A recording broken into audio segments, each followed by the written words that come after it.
7th of April 1945, the East China Sea, 60 miles south of Kyushu. Aboard the battleship, Yamato gunnery officer Mitsuru Yoshida grips a handrail as the deck tilts 9 degrees to port. Overhead, the sky fills with black specks that multiply by the second. 386 American aircraft are converging on a single ship. Below decks, sailors who have never seen combat brace against bulkheads, built to stop 16-inch shells. Yamato's anti-aircraft guns open fire 150 barrels, all at once. The noise does not sound like war. It sounds like the ocean itself screaming. At 12:41 p.m., the first torpedo finds her hull. Yoshida is 23 years old. He carries a notebook in his jacket, the same one he will use decades later to write the only detailed survivor's account of this day. He does not know that yet. Right now he knows only his station, his orders, and the weight of the ship shifting beneath his boots. 3,332 men serve aboard Yamato. Most are teenagers. Most have never fired a shot in anger. They do not know they are sailing on a one-way mission. Command has not told them. They will find out from the sky. This is not a story about the biggest battleship ever built. It is a story about the last time a nation believed that size alone could still win a war. Yamato was not sunk by a bigger gun or a thicker hull. She was sunk by an idea, an American idea, forged over 2 decades of quiet, unglamorous investment in machines that could fly off the deck of a moving ship and find a target 400 miles away. Japan built the ultimate expression of a dying doctrine. America had already moved past it. This is the story of the 10 minutes that ended the age of the battleship forever. To understand why Yamato died in 2 hours, you have to go back 17 years before her keel was ever laid to a converted collier called USS Langley, recommissioned in 1922. As America's first aircraft carrier, naval traditionalists dismissed her. Battleship admirals still ran the fleet, and battleship admirals believed, as their counterparts in every navy believed, that the capital ship of the future would still be defined by the size of its guns. But a handful of officers, men like Rear Admiral William Moffett, who built the Bureau of Aeronautics from almost nothing, argued for a different future. Moffett spent the 1,920 seconds fighting budget committees, not enemy fleets, to keep naval aviation alive. Japan watched this fight and hedged. The Imperial Japanese Navy built carriers too, but its strategic soul remained with the battleship, with the doctrine of the decisive gun duel, the great fleet engagement that would settle the Pacific in a single afternoon, the way Tsushima had settled the war with Russia in 1905. That memory never left Japanese naval planning. It shaped everything, including a ship laid down in secret at the Kure Naval Arsenal on the 4th of November, 1937. A vessel so classified that shipyard workers were forbidden from discussing its dimensions, and the slipway was covered with rope screens to block aerial reconnaissance. Yamato was designed around a single number, 46 centimeters. Her 9 main guns, the largest ever mounted on a warship, could hurl a shell weighing over 1,400 kilograms, more than 40 kilometers. Naval architects gave her armor belts over 16 inches, thick steel meant to be immune to any gun in any navy on Earth. She displaced 72,000 tons fully loaded, nearly twice the size of an American Iowa-class battleship. She entered service in December 1941, the same month Pearl Harbor made her obsolete before she fired a shot in anger. By 1944, the United States was not building battleships to fight Yamato. It was building something else entirely, a network. Essex-class carriers rolled out of American shipyards at a pace that defied Japanese intelligence, estimates 17 of them commissioned between 1942 and 1945 each. One capable of launching over 90 aircraft. Grumman alone produced more than 12,000 Hellcat fighters during the war. This was not one weapon. It was a system: carriers, radar, torpedo bombers, dive bombers, and a training pipeline in Pensacola and Corpus Christi churning out pilots faster than Japan could replace the ones it lost at Midway and the Philippine Sea.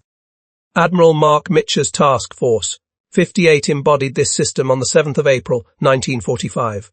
When Yamato sorted from the Bungo Strait as part of Operation 10, go a mission with no air cover, barely enough fuel for a one-way trip, and orders to beach herself at Okinawa and fight as a shore battery once her fuel ran out. American submarines spotted her within hours. Radar picked up her position before dawn.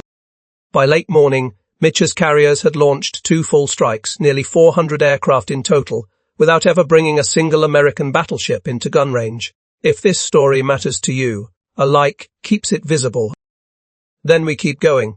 The attack itself was not chaos. It was choreography. Avenger torpedo bombers approached from multiple bearings simultaneously, splitting Yamato's anti-aircraft fire and overwhelming her ability to track more than a handful of targets at once. Heldiver dive bombers came in above, aiming for her superstructure and gun directors. Yoshida later documented the attack with the precision of a man who had trained his whole life to observe gunfire. He counted the torpedo hits, tracked the flooding, and watched Yamato's anti-aircraft crews, most of them teenagers who had never faced live fire before, keep loading and firing, even as the ship listed further with every passing minute. American pilot accounts described a battleship whose guns never truly stopped, right up until the moment the sea took her.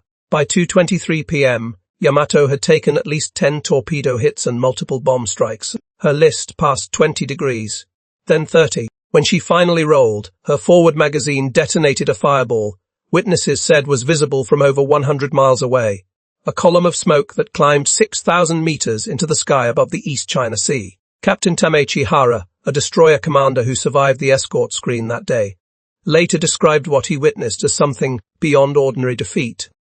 Hara had built his career on the doctrine that Japanese naval skill, discipline, and courage could offset American industrial superiority. What he watched on the 7th of April broke that belief in real time. He recorded in his post-war memoir that no amount of gunnery training or fighting spirit had mattered against the sheer coordination of the American strike that Yamato's crew had fought with everything they had, and it had not been remotely close to enough. Hara was not a coward, and he was not exaggerating for effect. He was a professional witnessing the end of the doctrine he had served his entire life. He watched the largest, most heavily armoured warship ever built die in under 2 hours to an enemy that never brought a single gun within visual range of her hull. That absence the fact that no Japanese sailor aboard Yamato ever saw an American ship that day is the detail that stayed with survivors longest. Of the 3,332 men aboard Yamato, 3,055 died. Among them was her captain, Kosaku Aruga, who reportedly had himself lashed to the compass platform as the ship went down, refusing rescue.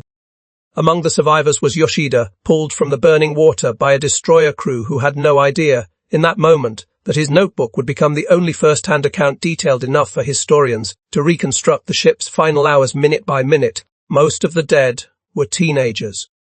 Most had families who received notice only that their sons had died in service. With no further detail, the mission was classified, and the full truth of 10 goes near suicidal orders did not reach the Japanese public until after the war ended. If your grandfather or great-uncle served in this story, his name belongs in the comments. His unit, his theatre, what he remembered. Those details are the actual record of what happened. Japan never built a system to replace Yamato, because Japan never needed one to build the ship in the first place. Yamato was the product of a single, magnificent, backward-looking idea that the nation which built the biggest gun would win the next great naval war. The way Japan had believed since Tsushima that decisive battle was the currency of victory. It took extraordinary engineering to build her. It took no system at all, no network of interchangeable parts, no pipeline of hundreds of thousands of trained aircrew, no assembly line of carriers rolling off the ways one after another. She was one ship, magnificent and irreplaceable, built by a nation that poured a staggering share of its naval budget into a single vessel, because it still believed in 1937 that a single vessel could decide a war.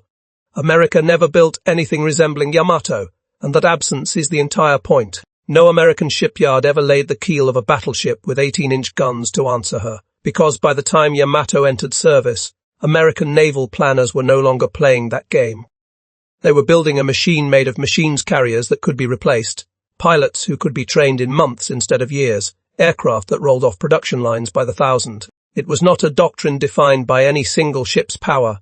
It was a doctrine defined by depth, by the ability to lose ships and aircraft and still field more the following month. Japan built a fortress. America built a system that no fortress could survive, because a fortress cannot maneuver, cannot regenerate, and cannot be everywhere at once.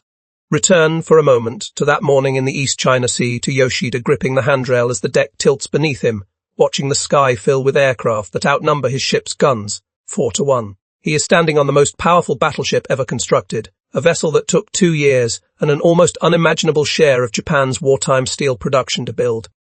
And none of it matters because the war being fought above him is not the war Yamato was built to fight. Think about what that means for a moment. The most powerful weapon of an old age is still helpless against the least powerful weapon of the new one. If the new age has already arrived and the old age has not noticed. Yamato's wreck lies broken in 3 major pieces on the seafloor, nearly a mile down, discovered decades later, exactly where Yoshida's own account said she would be proof that even in her final hours, on a mission that had almost no chance of success, the men aboard her kept precise, disciplined records of a battle that history would eventually judge as the funeral of an entire era of naval warfare. She remains there today, a monument not to Japanese failure, but to the last honest attempt by any nation to win a war with the biggest ship anyone had ever built in an age when the biggest ship was no longer the point.